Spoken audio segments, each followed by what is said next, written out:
పిల్లల్ని నిర్లక్ష్యం చేసే పరిస్థితికి వస్తున్నారు. దాంట్కి నేను కూడా ఉన్నా. ఒక మాటలో చెప్పాలంటే ఇప్పుడే మంత్రి గారు ఒక మాట అన్నారు. నేను 1978లో ఎమ్మెల్యే అయ్యాను. అక్కడి నుంచి మంత్రి అయ్యాను, ముఖ్యమంత్రి అయ్యాను, రాజకీయాల్లో బిజీగా ఉన్నాను. కానీ ఏ రోజు కూడా నేను పేరెంట్స్ కమిటీ మీటింగ్కి లోకేష్ స్కూల్కి వెళ్ళా, కాలేజీకి వెళ్ళా, ఎప్పుడూ వెళ్ళలేదు. కానీ మా మిస్సెస్ అయితే నిరంతరం పర్యవేక్షించి బాగా చదివించాలని ఆలోచించడమే కాకుండా అన్ని మీటింగులకు వెళ్లి కడకు స్టాన్ఫోర్డ్ వరకు చదివించడానికి కృషి చేసిన వ్యక్తి మా మిస్సెస్. అది తల్లి ప్రాధాన్యత. ఇక్కడ కూడా నేను చూస్తున్నా మిమ్మల్ని అందరినీ. ఈరోజు మీరు చూస్తే పిల్లలు ఎంతమంది ఉన్నారు? చేలు పైకెత్తండి. పిల్లలు ఓకే, దించండి, చేలు దించండి. తల్లులు మీరు చేలు పైకెత్తండి. ఆడవాళ్ళందరూ తల్లులు మాత్రం, తల్లులు, తండ్రులు కాదు, తల్లులు మాత్రం ఓకే, దించండి. తండ్రులు చేలు పైకెత్తండి. తక్కువ కనపడుస్తున్నారు తండ్రులు, మీరు కూడా డుమ్మా కొట్టారు. అంటే ఇలాంటి సందర్భంలో నేను చూస్తే మీరే చూశారు. ఇప్పుడు తల్లులందరూ వచ్చారు, తండ్రులు మాత్రం డుమ్మా కొట్టారు. ఆ తప్పు చేయొద్దండి, మీ బాధ్యత. అందుకే నేను కూడా ఆలోచించాను. నేను ఎప్పుడు మహిళా పక్షపాతిని. నేను చేసిన కార్యక్రమాలన్నీ ఆడబిడ్డల పేరుతోనే ఆడబిడ్డలకే చేశాను. ఎప్పుడో డాక్రా సంఘాలు పెట్టాను. పొదుపు ఉద్యమం నేర్పించింది నేనే నా ఆడబిడ్డలకి. ఈరోజు ఎన్నో వ్యవస్థలు విధ్వంసమైనాయి, కానీ ఆ రోజు పెట్టిన డాక్రా సంఘాలు, మెప్మా సంఘాలని ఎవరూ కదిలించలేకపోయారంటే అది శక్తివంతమైన ఒక ఆర్గనైజేషన్. ఆ తర్వాత కూడా నేను ఆలోచించాను. ఒకప్పుడు చాలా వివక్షత ఉండేది. ఆడబిడ్డల్ని మగవాళ్ళు ఇంట్లో తల్లి కూడా చదివించేది కాదు. ఆ రోజు మీరు ఆలోచించింది, మగపిల్లవాడిని చదివిస్తే మనకు తిండి పెడతాడు, మనల్ని చూసుకుంటారు. ఆడపిల్లల్ని మాత్రం వీలైన తొందరలో పెళ్లిళ్లు చేసి ఒక ఇంటికి పంపించేయాలనుకునేవారు. నేను ఆ రోజు ఒకటే ఆలోచించాను. ఆడబిడ్డల సంరక్షణ పథకం పెట్టి అప్పట్లోనే 5,000 రూపాయలు బ్యాంకు డిపాజిట్ చేసి పెద్దయినాక ఆ డబ్బులు ఉపయోగించుకునే కార్యక్రమానికి శ్రీకారం చుట్టాను. అదే కాదు, కాలేజీల్లో 33% ఉద్యోగాల్లో రిజర్వేషన్లు పెట్టాను. నేను ఒకటే ఆలోచించాను, మగ పిల్లల కంటే ఆడపిల్లలు తక్కువ కాదు. తల్లిదండ్రులు బిడ్డల్ని సమానంగా చూసుకోవాలి. ఆ స్ఫూర్తితోనే ఈరోజు ఎంతమంది పిల్లలుంటే అంతమంది పిల్లలకి తల్లికి వందనం ఇచ్చాం. ఈరోజు ఇక్కడ చూస్తే ఓసారి మనం చేసే కార్యక్రమాలు ఒక చరిత్రకు శ్రీకారం చుడతాయి. అదే నేను ఒకే బిడ్డకిస్తే ఒకరు మాత్రం చదివిస్తారు. ముగ్గురిని లేకుంటే నలుగురిని ఈరోజు నేను చూస్తున్నాను. ఇక్కడ నా పక్కన కూర్చున్న వాళ్ళిద్దరికీ 4 పిల్లలకి తల్లికి వందనం వస్తూ ఉంది. కొంతమంది 6-7 మందికి వచ్చింది. అదొక శుభ పరిణామం. నేను చాలా ఆనందంగా ఫీల్ అవుతున్నా. ఎంతమంది పిల్లలుంటే అంతమందికి తల్లికి వందనం కింద డబ్బులు ఇవ్వడమే కాకుండా పూర్తిగా వాళ్ళని చదివించే బాధ్యత, నాణ్యమైన విద్య ఇచ్చే బాధ్యత ఈ ప్రభుత్వం తీసుకుంటాం. అందుకనే ఈరోజు మీరు చూసినప్పుడు ఒక మంచి సంకల్పం. ఇప్పుడే మంత్రి గారు చెప్పారు, ఒక మాట అన్నారు. ఆయన అడిగినప్పుడు నేను అందరినీ కూడా కొంచెం కన్సల్ట్ చేసినప్పుడు ఏ పోర్ట్ఫోలియో తీసుకుంటారంటే, కాదు నేను విద్యాశాఖే తీసుకుంటా, దీనివల్ల పిల్లల భవిష్యత్తు బాగా చేసే అవకాశం నాకు వస్తుందని ఏరి కోరి మనస్ఫూర్తిగా డిపార్ట్మెంట్ ఎంపిక చేసుకున్న వ్యక్తి లోకేష్. ఎందుకంటే నేను కూడా అనుకున్నాను, డిఫికల్ట్ డిపార్ట్మెంట్, అనునిత్యం పనులుంటాయి. కానీ అతని గుండె స్టాన్ఫోర్డ్ వరకు చదువుకున్నాడు కాబట్టి ఆయన చూస్తే ప్రతి ఒక్కరూ మేము కూడా చదువుకొని పైకి రావాలనే కోరిక కలుగుతుంది. దాన్ని ప్రేరేపించే విధంగా కార్యక్రమాలు చేయమని చెప్పి కూడా ఆయనకి చెప్పా. అది చేస్తారని చెప్పి కూడా నేను మీ అందరికీ తెలియజేస్తున్నా. విద్యార్థుల విషయంలో ఒక ఉపాధ్యాయులదే బాధ్యత కాదు, తల్లిదండ్రులందరిది బాధ్యత. ఈరోజు మనం చూస్తున్నాం, ఈ కమిటీలో మీరు చూస్తే పోయిన సంవత్సరం డిసెంబర్లో ఒక మీటింగ్ పెట్టాం. 44,956 పాఠశాలల్లో పేరెంట్స్, టీచర్స్, మదర్స్ కమిటీ, ఇది మేనేజ్మెంట్ కమిటీలు నిర్వహించాం. ఈసారి మాత్రం కార్పొరేట్ స్కూల్స్ కూడా నేను చాలా గర్వపడుతున్నా. ఎందుకంటే పేద పిల్లలు ఈ గవర్నమెంట్ స్కూల్లో సరిగా చదువు చెప్పరనే ఉద్దేశంతో ప్రైవేట్ స్కూల్లో చదివిస్తున్నారు. చదువు అనేది చాలా ముఖ్యం, వాళ్ళ పిల్లల భవిష్యత్తు. అక్కడ చదివించినా పర్వాలేదు, అవసరమైతే ఒక 5-10 సంవత్సరాల్లో ప్రైవేట్, కార్పొరేట్ కంటే మిన్నగా గవర్నమెంట్ స్కూల్స్ తయారు చేసే బాధ్యత మా టీచర్లది, ఈ ప్రభుత్వాన్ని. నిన్నే నేను చూశాను, గర్వపడుతున్నా. ఒక నెల్లూరు ఒక స్కూల్ అయితే నో వేకెన్సీ బోర్డు పెట్టారు. అందరూ అయిపోయింది, ఫుల్ మంచి క్వాలిటీ ఇస్తా ఉంటే అందరూ అక్కడికి వెళ్తే వాళ్ళు క్లియర్గా పెట్టుకుని ఇంకా నో కాలేజ్ స్టూడెంట్ మొత్తం వేకెన్సీ అని మొత్తం చేసే పరిస్థితికి వచ్చారు. ప్రతి ఒక్క స్కూల్ కూడా ప్రైవేట్ స్కూల్స్తో పోటీ పడాలి, నాణ్యమైన విద్య ఇవ్వాలి. అవసరమైతే మళ్లీ పిల్లలందరూ మన స్కూళ్లకు రావాలి. నో వేకెన్సీ బోర్డు పెట్టి మీరు ముందుగా ఫుల్ అయిపోయినాయని చెప్పగలిగితే ఆ రోజు మా టీచర్ని మనస్ఫూర్తిగా అభినందిస్తానని మరొకసారి మీకు విజ్ఞప్తి చేస్తున్నా. మన టీచర్లు ఏం తక్కువ కాదు, చాలా సమర్థవంతమైన టీచర్లు. ఇక్కడ పనిచేసే టీచర్ల కంటే కార్పొరేట్ స్కూల్స్లో పెద్ద టీచర్లు కాదు. ఒక శ్రద్ధ పెట్టారు, వాతావరణాన్ని క్రియేట్ చేసి ముందుకు పోయే పరిస్థితికి వచ్చారు. ఈరోజు రాష్ట్ర ప్రభుత్వ పరంగా ప్రభుత్వం ఎయిడెడ్, అన్ఎయిడెడ్, జూనియర్ కాలేజీలు అన్ని కలిసి నిర్వహిస్తున్నాం. ఈరోజు మీరు చూస్తే 74,96,288 మంది విద్యార్థులు, 3,32,770 మంది ఉపాధ్యాయులు, 1,49,92,456 మంది తల్లిదండ్రులు. ఈ కార్యక్రమంలో 2,28,000 మంది, 2,28,000 మంది భాగస్వాములైనటువంటి ఏకైక కార్యక్రమం, గిన్నీస్ రికార్డు క్రియేట్ చేయడానికి అవకాశం ఉండే ఏకైక కార్యక్రమం ఈ మెగా పేరెంట్స్, ఈ యొక్క పీటీఎం అని చెప్పి కూడా మీకు తెలియజేస్తున్నా. అయితే ఇది ప్రారంభం మాత్రం. నేను చూశాను, పిల్లలకి ప్రోగ్రెస్ కార్డులు ఇస్తున్నారు, హోలిస్టిక్ ప్రోగ్రెస్ కార్డ్స్ అన్ని ఇస్తున్నారు. ఇంకొక యాప్ తీసుకొస్తున్నారు, గ్రీన్ పాస్పోర్ట్ తీసుకొచ్చారు. ఇవన్నీ కూడా మీరు ఒక్కసారి చూసుకుంటే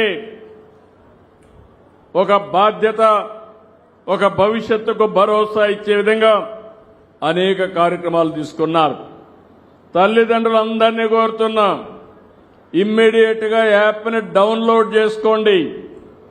తెల్లవారితో 10 గంటలకి మీ అబ్బాయి వచ్చాడా లేదా రికార్డు ఉంటుంది, మీకు అలర్ట్ వస్తుంది. పిల్లలు, ఇక్కడుండే పిల్లలందరినీ కోరుతున్నా, స్కూలుకు డుమ్మా కొడితే ఇమ్మీడియట్ గా అమ్మకు నాన్నకు తెలుస్తుంది. కాబట్టి ఎవ్వరు కూడా డుమ్మా కొట్టకుండా ఉండాలని పిల్లలందరినీ కోరుకుంటున్నా. ఇది మంచి కార్యక్రమం అవునా కాదా అని అడుగుతున్నా పిల్లలందరినీ. ఆమోదమేనా? పిల్లలందరూ చేలు పైకెత్తండి. మీ మంత్రి గారు చాలా బాగుంటారు, పిల్లల్ని చదివించడంలో మాత్రం కఠినంగా ఉంటారు. దానికి అభినందిస్తున్నా. Okay, good. తల్లిదండ్రులు యాప్ చూస్తారని అడుగుతున్నా, డౌన్లోడ్ చేసుకుంటారా లేదా? మీరు అందరికీ సెల్ ఫోన్లు ఉన్నాయా? ఉన్నాయంటే చేలు పైకెత్తండి. అందరికీ సెల్ ఫోన్లు ఉన్నాయి. ఇప్పుడు వాట్సాప్ గవర్నెన్స్ కూడా తీసుకొచ్చాం. మీరెక్కడికి పోయే పని లేదు. ఒక్క వాట్సాప్ గవర్నెన్స్ లో ఏం కావాలనో చెప్తే చేసి మళ్లీ మీకు సమాధానం చెప్పే బాధ్యత, పనులు చేసే బాధ్యత ఈ ప్రభుత్వం అందని చెప్పి కూడా నేను మీకు తెలియజేస్తున్నా. ఈరోజు ఫస్ట్ టైం స్కూల్స్లో మీరు చూస్తే ప్రతి ఒక్కరికి నాణ్యమైన ఆకర్షణీయమైనటువంటి యూనిఫామ్ తీసుకొచ్చారు. షూ కూడా బాగుంది, పుస్తకాలు బాగున్నాయి, బ్యాగులు కూడా బాగున్నాయి. కొత్త చెరువుకు వస్తే మళ్ళా నాకు చదువుకోవాలనిపిస్తా ఉంది. ఒక బ్రహ్మాండమైన వాతావరణం ఉంది ఇక్కడ. ఇప్పుడే నేను క్లాస్ రూమ్ పోయాను. నేను కూడా టీచ్ చేశాను. నేను కూడా టీచ్ చేసి పిల్లల యొక్క ఉత్సాహం చూశాను. చాలా ఆనందంగా ఉన్నారు.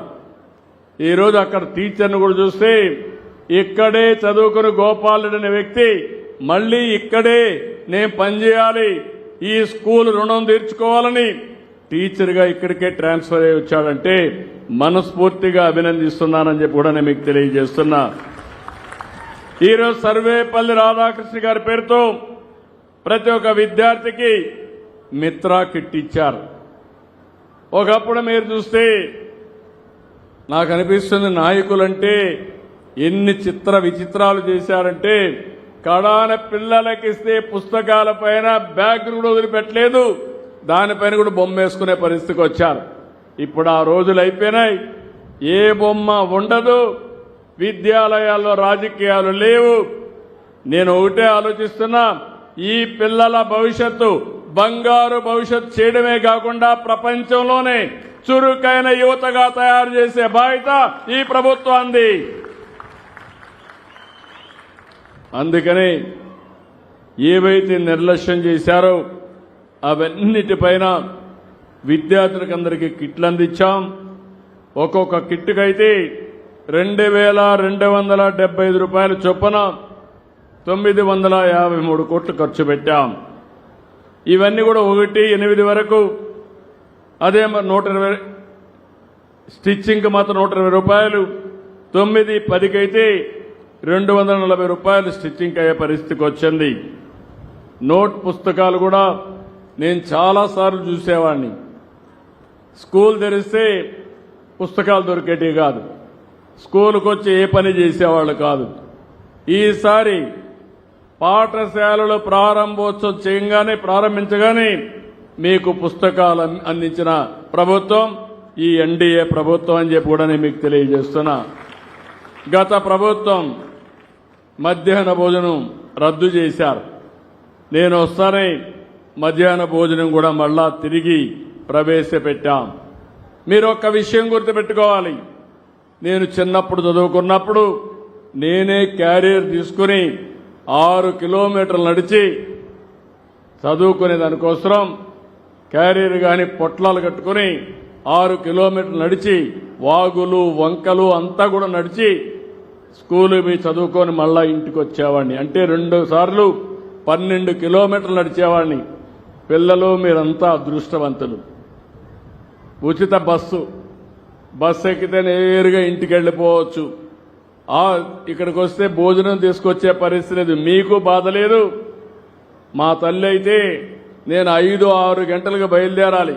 6 గంటలకు బయలుదేరాలంటే 4 గంటలకు లేచి వంట చేసి నాకు పొట్లం కట్టిస్తే దాన్ని తీసుకొని నేను వెళ్ళేవాడిని.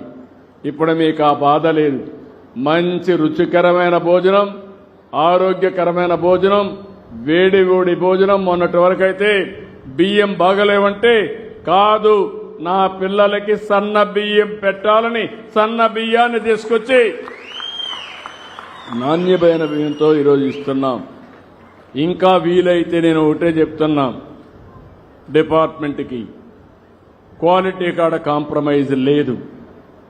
దీన్ని నేరుగా టీచర్ల మీద బాధ్యత పెట్టకుండా పేర్లలుగా ఏం చేయాలో చేసి సమర్థవంతంగా ఇచ్చేస్తాం. ఎప్పటికప్పుడు తల్లిదండ్రులు కూడా ఫీడ్బ్యాక్ ఇవ్వండి. ఇప్పుడే మీరు ఒక విషయం చూశారు, గంజాయి వద్దు బ్రో. నేను ఈ విషయంలో మిమ్మల్ని అందరినీ కోరుతున్నా, మీరందరూ ఇది ఆషామాషిగా తీసుకోవద్దండి. నేను ఎన్నికల ముందు ఒక మాట చెప్పాను. మొత్తం ఏజెన్సీ ఏరియాలో విశాఖపట్నం, అరొక, పాడేరులో గంజాయి పెద్ద ఎత్తున పెంచారు. మామూలుగా కాదు, ఒక వ్యవసాయ వాణిజ్య పంటమారుగా పెంచి దేశానికి, ప్రపంచానికి సరఫరా చేసే పరిస్థితికి వచ్చారు. దీనివల్ల చాలా మంది పిల్లలు కాలేజీల్లో అలవాటు పడే పరిస్థితికి వచ్చారు. ఏ పనైనా కంట్రోల్ చేయగలుగుతాం, లా అండ్ ఆర్డర్ కంట్రోల్ చేయగలుగుతాం. ఒకసారి డ్రగ్స్కి అలవాటు పడితే చాలా ప్రమాదం. ఆ విషయం మీరు గుర్తుపెట్టుకోవాలి. నేను ఒకటే హామీ ఇస్తున్నా, ఎవడైనా సరే డ్రగ్స్ అమ్మినా, గంజాయి పండించినా, గంజాయి అమ్మినా అదే చివరి రోజు మీకు గుర్తుపెట్టుకోమని హెచ్చరిస్తున్నా. మా పిల్లల భవిష్యత్తు ఆడుకోవద్దండి. అదే సమయంలో తల్లిదండ్రులు కూడా కోరుతున్నాం. నిన్నే ఆలోచించాం, ఎవరైనా ఒక షాపులో అమ్మితే ఆ షాపుని సీజ్ చేస్తాం. నిన్న మొన్న చూస్తే వ్యసనానికి బానిసలైపోయి విశాఖపట్నంలో పాడుబడిపోయిన ఇండ్లల్లో గంజాయి మొక్కలు పెంచే పరిస్థితికి వచ్చారు. అలాంటి గంజాయి మొక్కల్ని ఎట్టి పరిస్థితుల్లో ఉపేక్షించాం, ఎక్కడ కూడా జరగనీయం, కఠినంగా ఉంటాం. ఆ ఆస్తిని కూడా ప్రభుత్వం స్వాధీనం చేసుకుని గంజాయి బాధితులకు ఖర్చు పెడతానని చెప్పి మీ అందరికీ తెలియజేస్తున్నా. అవసరమైతే భవిష్యత్తులో నేను హెచ్చరిస్తున్నా, మీరు మారకపోతే మీకు ఇచ్చే సంక్షేమ కార్యక్రమాలు కూడా బంద్ చేస్తామని వారందరికీ హెచ్చరిస్తున్నారని చెప్పి కూడా నేను మీకు తెలియజేస్తున్నా. ఒక మంచి సమాజం కోసం మనం ముందుకు పోయేటప్పుడు అందరూ కూడా ఒక బాధ్యతగా ముందుకు రావాల్సిన అవసరం ఉంది. ఈరోజు మీరు ఇంకొక విషయం కూడా గుర్తుపెట్టుకోవాలి. టీచర్లందరూ అన్నదానం కంటే, వస్త్రదానం కంటే, గోదానం కంటే మిన్నదైంది విద్యాదానం. అలాంటి విద్యాదానాన్ని ఇచ్చే మా టీచర్ని మనస్ఫూర్తిగా పేరు పేరున అభినందిస్తున్నా. పిల్లలకు కూడా కోరుతున్నా, ఈరోజు తల్లికి వందనం పెట్టామంటే పిల్లల్లో ఒక బాధ్యత పెరగాలి, తల్లి మీద ప్రేమ పెరగాలి, భక్తిభావం పెరగాలి. పైకి రావడమే కాదు, ఎప్పుడు కూడా తల్లిని గౌరవించడమే కాదు, తల్లి మాట వినడమే కాదు, తల్లిని శాశ్వతంగా బాగా చూసుకోవాలని ఆలోచన ప్రతి ఒక్క పిల్లల్లో రావాలనే ఉద్దేశంతోనే తల్లికి వందనం తీసుకొచ్చామని చెప్పి కూడా నేను మీకు తెలియజేస్తున్నా. ఈరోజు కొన్ని విషయాలు మీరు గుర్తుపెట్టుకోవాలి.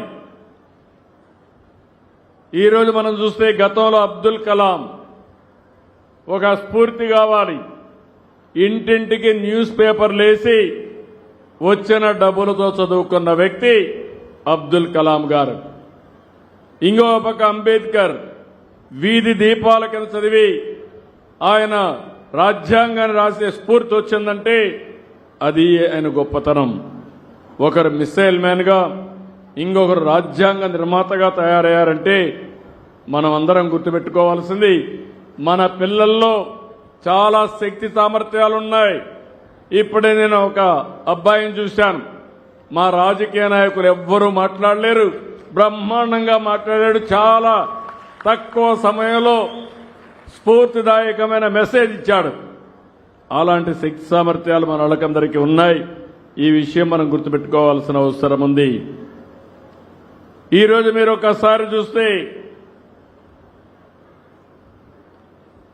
నేనే ముఖ్యమంత్రిగా ఉన్నప్పుడు 12 సార్లు డిఎస్సీలు పెట్టాను. 1-2 సార్లు కాదు, 12 సార్లు డిఎస్సీలు పెట్టాం. గడచిన ప్రభుత్వం 5 సంవత్సరాల్లో ఒక్క టీచర్ని నియమించకుండా విద్యా సంస్కరణలు తెచ్చామన్నారు. టీచర్లు లేకుండా విద్యా సంస్కరణలు ఏముంటాయో నాకైతే అర్థం కాలేదు. రెండవది, సమయమంతా వేస్ట్ చేశారు. ఇంగ్లీష్ మీడియం పెట్టామన్నారు. మీరు ఇంగ్లీష్ మీడియం పెట్టడం ఏంటి? ఎప్పటి నుంచో ఉంది. అలాంటిది లేనిపోని సమస్యలు తీసుకొచ్చారు. ఇంకో పక్కన చూస్తే ఎక్కడికక్కడ టీచర్లందరికీ బాత్రూమ్ ల్యాపులు తీయమని, ఫోటోలు తీయమని అవన్నీ పంపించమని నానా బాధలు పెట్టే పరిస్థితికి వచ్చారు. అన్నిటికీ స్వస్తి పలికాం. టీచర్ని గౌరవిస్తాం, గౌరవప్రదంగా చూస్తాం. మొన్నే మీరు చూస్తే మంత్రి గారి ఆధ్వర్యంలో చాలా స్పష్టంగా ఒక రిఫార్మ్ కూడా తీసుకొచ్చి ఆ రిఫార్మ్ వల్ల ఎవరెవరిని ఏ విధంగా కౌన్సిలింగ్ చేయాలో సిస్టమేటిక్ గా చేసి ఎక్కడా డిస్ప్యూట్ లేకుండా మెరిట్ ప్రకారం ట్రాన్స్ఫర్లు చేసిన పార్టీ ఎన్డీఏ. మంత్రి లోకేష్ గారు అని చెప్పి కూడా నేను మీకు తెలియజేస్తున్నా. మీరు కూడా గుర్తుపెట్టుకోవాలి, ఇప్పటికి మీరు చూస్తే 12 డిఎస్సీలు పెట్టి 1,66,000 మంది టీచర్లకు ఉద్యోగాలు ఇచ్చాం. ఇంకో పక్క మొన్ననే ఇంకొక డిఎస్సీ 16,347 మందికి నోటిఫికేషన్ ఇచ్చాం. మొదటి సంతకం చేశాను. రేపు ఆగస్టు లోపల అందరినీ మళ్లీ స్కూలుకు పంపించే బాధ్యత మినిస్టర్ గారిదని చెప్పి మరొక్కసారి గుర్తు చేస్తున్నాను. అంతేకాదు, ఒకప్పుడు టీచర్లు చూస్తే జిల్లా పరిషత్ చైర్మన్లు ఉండేవాళ్ళు. టీచర్లు వాళ్లే ట్రాన్స్ఫర్ చేసేవాళ్ళు. వాళ్ళు తాగే సిగరెట్ పైన ఆర్డర్ వేసేవాళ్ళు. ఆ అట్టపెట్టి ఉంటుంది సిగరెట్లు తాగేటప్పుడు, ఆ కవర్ తీసుకొని దిస్ టీచర్ ఈజ్ ట్రాన్స్ఫర్డ్ అంటే ఆయన అక్కడి నుంచి ఎక్కడికి పోవాలో పోవాలి. ఇవి కాపాడుకోవడానికి నిద్ర లేసి రాజకీయ నాయకుల ఇళ్లలో కాపలా కాసేవాళ్ళు టీచర్లు. ఆ రోజు నేను ఆలోచించి టీచర్ అనేవాడు గౌరవంగా ఉండాలని ట్రాన్స్ఫర్స్ అన్ని మెరిట్ ప్రకారం కౌన్సిలింగ్ తీసుకొచ్చిన పార్టీ ఎన్డీఏ పార్టీ, తెలుగుదేశం అని చెప్పి కూడా నేను మీకు తెలియజేస్తున్నా. ఇలాంటివన్నీ కూడా చాలా కార్యక్రమాలకు శ్రీకారం చుట్టాం. ఈ రోజు ఇక్కడే మీరందరూ ఒకసారి గుర్తుపెట్టుకోవాల్సిన అవసరం ఉంది. ఈ రోజు ఇక్కడికి వచ్చినప్పుడు నేను ఇచ్చినటువంటి కార్యక్రమం దగ్గర 4 అంతకంటే ఎక్కువ మంది పిల్లలుండేవాళ్లు 28,912 మంది తల్లులున్నారు. 3 పిల్లల కంటే ఎక్కువ ఉండేవాళ్లు 2,78,804 ఉన్నారు. 2 పిల్లలుండేవాళ్లు 17,63,073 మంది ఉన్నారు. ఒకరే పిల్లలుండేవారు 19,54,954 ఉన్నారు. అంటే ఇప్పటికిచ్చింది మీరు చూస్తే 40,25,743 తల్లులకి 64,29,354 మంది పిల్లలకి తల్లికి వందనం ఇచ్చిన ఘనత ఈ ఎన్డీఏ ప్రభుత్వాంది.